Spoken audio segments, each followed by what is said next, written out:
तो दोस्तों शुरुआत करते हैं अब विल अटेंडलर एपिसोड 2 की। बाय शो जॉन जांग दहाई उसके ब्रदर के साथ किचन में होता है और वो उनसे माफ़ी मांग रहा होता है। जांग दहाई साओचन से बोल रहा होता है कि अब तुमने 10,000 साल पुराना स्पिरिट फंगस खा लिया है और ये सिर्फ एल्डर्स के लिए होता है, तुम्हें ये बात किसी को नहीं बतानी है। बाय साओचन बोल रहा होता है कि आप चिंता मत करो, मैं इस बारे में किसी को नहीं बताऊंगा।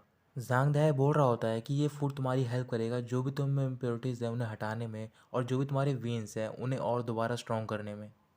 अगले कुछ दिनों तक बाय साउचन अपने रूम में रहता है और वो कल्टीवेशन स्टार्ट कर देता है और वो कल्टीवेशन करने में कामयाब होता है। अब उसके पास स्पिरिचुअल ची आ जाती है। कल्टीवेट करने के बाद बाय साउचन को भूख लग रही होती है। तभी उसके हाथ में एक पिल होती है और वो पिल उसे दी होती है जांग दाई ने, और उसने बताया होता है कि ये पिल होती है स्पिरिट राइस की। वो सोच रहा होता है कि इस पिल को कैसे खाया जाए। तभी उसके सामने उसकी कढ़ाई रखी होती है जो कि टर्टल शेप की होती है। तो फिर उस टर्टल शेप को रखता है और उसके नीचे आग लगा देता है। उस पिल को वो कढ़ाई में डालता है और वो उसे रिफाइन कर रहा होता है। तभी उस कढ़ाई पे जितने ही मार्क होते हैं अचानक से वो स्पार्क करना स्टार्ट कर देते हैं। बाय सोचन कढ़ाई के अंदर देखता है और उस पिल का कलर चेंज हो गया होता है। अब वो पिलर गोल्डन कलर की हो गई होती है और उस पिल को खा लेता है वो। उस पिल को खाने के बाद उसकी भूख बढ़ जाती है और वो और भी ज़्यादा खाने खाने लग जाता है। फिर वो बाहर जाता है और जांग दहाई को बता रहा होता है कि मैंने वो स्पार्कलिंग राइस खा लिया है और उस वजह से मेरी भूख बढ़ गई है। फिर वो सारे हंस रहे होते हैं और बाय सचन से बोल रहे होते हैं कि भले वो प्रीशियस है बट उतना प्रीशियस नहीं है कि वो गोल्डन स्पार्क करे, वो सिर्फ नॉर्मल राइस है। जांग दाई का ब्रदर बाय सावचॉन को रिफाइनिंग के बारे में बता रहा तो बोल रहा होता है कि इसके 3 तरीके होते हैं। पहली होती है मेडिसिन रिफाइनमेंट, और इस चीज़ के लिए हमारा फ्रैगनेंट क्लाउड पीक मशहूर है। और सेकंड मेथड है इक्विपमेंट रिफाइनमेंट। इस रिफाइनमेंट में लोग अलग अलग तरीके के इक्विपमेंट और वेपन को रिफाइन करते हैं ताकि वो उन्हें इम्प्रूव कर सकें। और थर्ड, जो कि सबसे ज़्यादा मुश्किल मेथड होता है, इसमें हमें हेवन और अर्थ की एनर्जी चाहिए होती है। और इन दोनों को मिलाकर जब हम किसी चीज़ को रिफाइन करते हैं तो फिर उस ऑब्जेक्ट पे एक यूनिक मार्क आ जाता है। और ऐसा ही एक गार्जियन ट्रेजर है जो कि हमारे स्पिरिट सेक्ट का हिस्सा है। वो एक स्वॉर्ड है और उसे करीबन 10 बार से भी ज़्यादा रिफाइन किया गया है। ये सब सुनने के बाद वो अपने रूम में चला जाता है। बाईसाचन के पास एक और राइस की पिल होती है और वो भी रिफाइन कर रखी होती है। तो फिर उस पिल की ओर देख रहा होता है और उस पर एक और यूनिक मार्क होता है। मार्क देखने के बाद बाईसाचन बोल रहा होता है कि ये सब शायद मेरे टर्टल का कमाल है। टर्टल उसने अपनी कढ़ाई का नाम रखा होता है। बा कोई अभी भी किचन के बाहर होता है और वो कोशिश कर रहा होता है कि वो फॉर्मेशन को ब्रेक कर सके। बाईसाचन बाहर की ओर देख रहा होता है तो पता चल जाता है कि बासुई बाहर है। तो फिर वो बोल रहा होता है कि हाइडिंग एक सॉल्यूशन नहीं है। फिर वो एक स्क्रॉल निकालता है और बोल रहा होता है कि वैसे भी वो सेकंड लेवल ची पर है। अगर मैं भी प्रैक्टिस करूँ तो फिर मैं भी वहाँ पर पहुँच सकता हूँ, और वो कल्टीवेट करना स्टार्ट कर देता है। कई हफ्तों तक बाय सौचन अपने रूम में रहता है और वो पढ़ाई और कल्टीवेशन कर रहा होता है। फिर एक दिन अचानक से जांग दहाई को बाय सौचन के चिल्लाने की आवाज़ आती है। बाय सौचन का जो टर्टल होता है वो अचानक से स्पार्क करना स्टार्ट कर देता है, क्योंकि उसके पास एक वुडन स्वॉर्ड होती है और वो उसे रिफाइन कर रहा होता है। तभी वो टर्टल बाय सौचन के हेड में से कुछ एनर्जी अपने ऊपर ट्रांसफ़र कर लेता है। बाय सौचन बहुत ज़्यादा परेशान हो रहा था और वो बोल रहा होता है कि शायद जो मेरा लाइफ स्पैन है वो कम हो गया है, क्योंकि ये इस टर्टल ने एब्जॉर्व कर लिया है।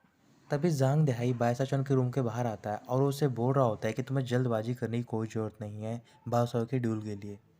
बाय सौचन अपने हाथ की ओर देख रहा होता है और बोल रहा होता है कि ये सब तुम्हारी वजह से हुआ है। अगर मैं ये स्पिरिट रिफाइनमेंट नहीं करता तो फिर मेरी लाइफ लॉस नहीं होती, और ये सब तुम्हारी वजह से हुआ है बादशाही। बाय साउशन गुस्से में बाहर जाता है और उसको ढूंढ रहा होता है बट वो उसे नहीं मिलता। फिर जांगदाई बता रहा होता है कि वो कई दिनों से यहाँ पर नहीं आया, शायद उसने गिव अप कर दिया है। साउचन बोल रहा होता है कि बाओसाई भी चला गया और मेरा लाइफ स्पैन भी, अब मैं क्या करूँ। जांगदाई का भाई बोल रहा होता है कि तुम अपने लाइफ स्पैन को बढ़ा सकते हो, उसके लिए तुम्हें कुछ हर्ब्स की जरूरत पड़ेगी और हमारे पास उतने स्पिरिट स्टोन हैं। कुछ दिन बीतने के बाद बाय सचन बाहर जाता है एक मेडिकल हॉल में और वहाँ से कुछ हर्ब्स खरीद रहा होता है।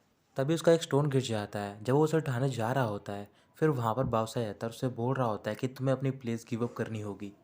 बाय सावशान अपनी रिफाइंड स्वॉर्ड निकालता है। बादशाह बोल रहा होता है कि अब तुम बाहर आ गए हो किचन से, अब तुम्हें कोई भी नहीं बचा पाएगा।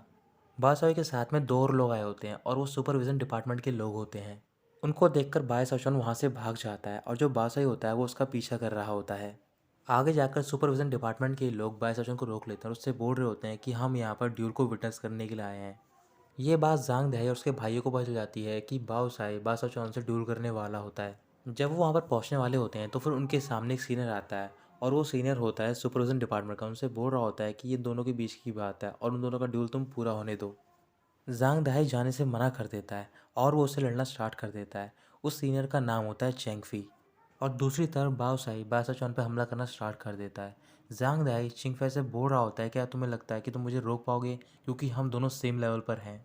फिर उन दोनों के पास सुपरवाइजर डिपार्टमेंट का मेंबर आता है और वो बोल रहा होता है कि वहाँ पर कोई मरने वाला है। ये सुनते ही ज़ांग दाई अपने भाइयों के साथ उस जगह पर पहुँचता है और वो देखता है कि वहाँ पर जितने भी टूल्स होते हैं बाइसोचौन के वो सारे टूट रखे होते हैं। फिर वहाँ पर शंकी पहुँचता है और वो ज़ांग दाई से बोल रहा होता है, मुझे पता है कि ये आउटकम एक्सेप्ट करना बहुत ज़्यादा हार्ड है, बट तुम्हें एक्सेप्ट करना होगा। फिर वो दोनों वहाँ पर जो देखते हैं उसे देखकर वो हैरान हो जाते हैं, क्योंकि बाइसोचान बासाई को बुरी तरीके से पीट रहा होता है। बाइसाई को पीटने के बाद बाइसोचान बोल रहा होता है कि अगर मैं अपना लाइफ नहीं बढ़ा पाया तो फिर मैं तुम्हें दोबारा ढूंढूंगा। फिर तभी बाइसोचान देखता है कि वहाँ पर जांग दही होता है और वो बोल रहा होता है कि आप लोग इतनी लेट क्यों आए, मैं शायद मर भी सकता था।